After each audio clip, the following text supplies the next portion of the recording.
You all know Stephenie Meyer is here, so let me give you something that you want to see right off at the top. We have a little bit of a snippet, a little bit of a look at the movie Twilight. And strong. Your skin is pale white and ice cold. Are you afraid? Are you afraid? I'm afraid of losing you. Oh. I'm not the most dangerous thing out there. I want to hear the dialogue. They're saying, talk, talk. I want to hear the dialogue. I want to see the clip of the movie, just like everybody else. This is great. The movie's finally coming out. We have the last installment of the book, maybe.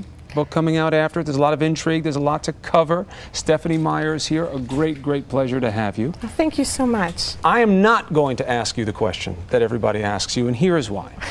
10 million copies sold, a movie that has clips being shared by thousands all over the internet, an online compatible community there, such intense interest, why should you be compared to anybody else? Harry Potter be gone, I say. There's no reason to ask you about it. Thank you. You know, it's a really flattering comparison, but I like just being Stephenie Meyer. It's pretty cool. Of course it is. Of course it is. So, and I like this because now we're seeing the audience grow. Initially, the market for the book was seen as young girls because there's a young teen involved here, falls in love, this interesting, hairy love triangle there, a little vampire, little werewolf, and a Bella, which is very special to me. I have a young daughter named Bella.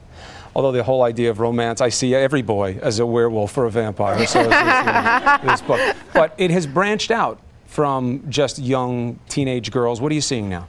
Oh, I've got a ton of fans my age, the 30-something moms, which I really love because I wrote the book for myself, and so it makes sense to me that they would like it too. And we've got boy readers, and got everyone from, I think I got a letter from an 86-year-old grandma who was excited about the series. I think that was the top of my age limit, and then down to 8-year-olds write to me.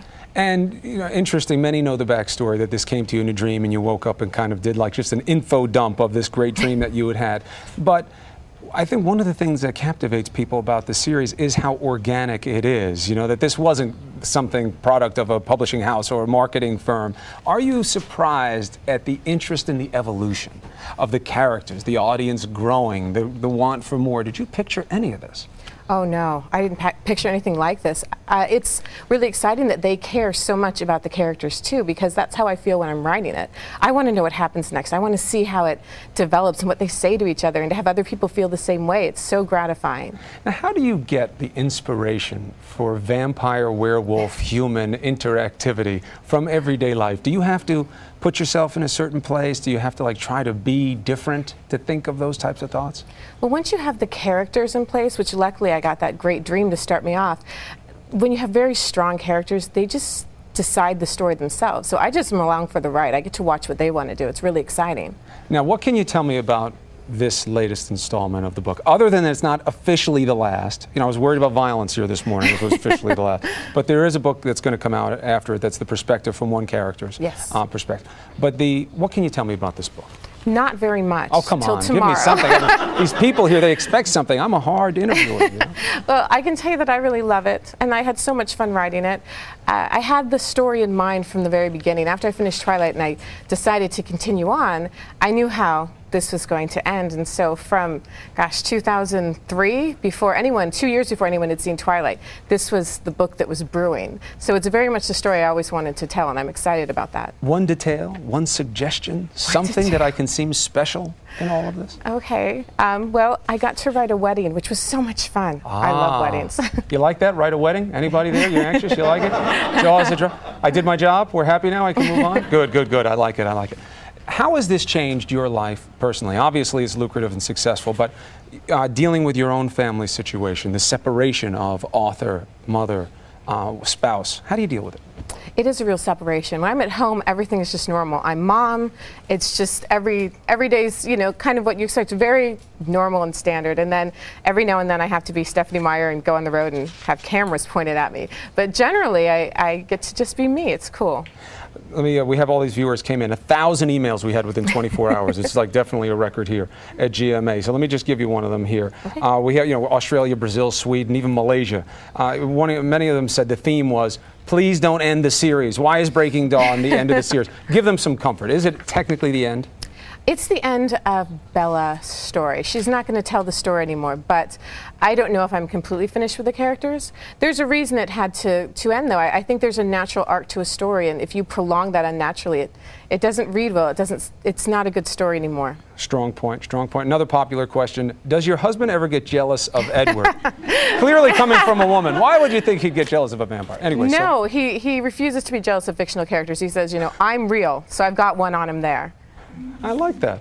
That is nice. Yeah, See, we all have to real. have something. One last question. This is from a young fan asking advice. I'm 12 and going into the 7th grade, and I've started writing a book myself and would like to know how to get started. What's the best tip?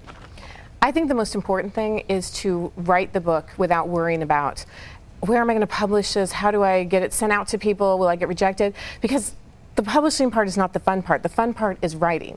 So enjoy the story. Don't think about anyone else while you're writing it. When it's all done and you're completely happy with it, then look into it. There's a lot of help online. Get on there and Google search. Writer's Market is a great resource. And then start looking into agents that represent the same kind of work as yours. But really, I think the most important thing is just to enjoy the writing. Write like there's no one else that's ever going to read it, and you're the only reader that matters. That's tough for you to do. You know what? I can how still many do will. it. That's how I write. I have to forget the whole world when I do it.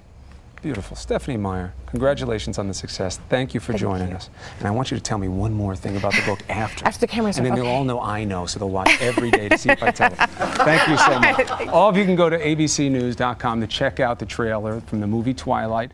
In a flash, be the first to know what's coming up on Good Morning America tomorrow with the GMA Daily Flash email. All the great insider details you want to know from GMA. Go to abcnews.com, click the GMA page, and sign up for the Daily Flash. And you can even enter to win the weekly GMA Flash gift bag giveaway. Sign up now.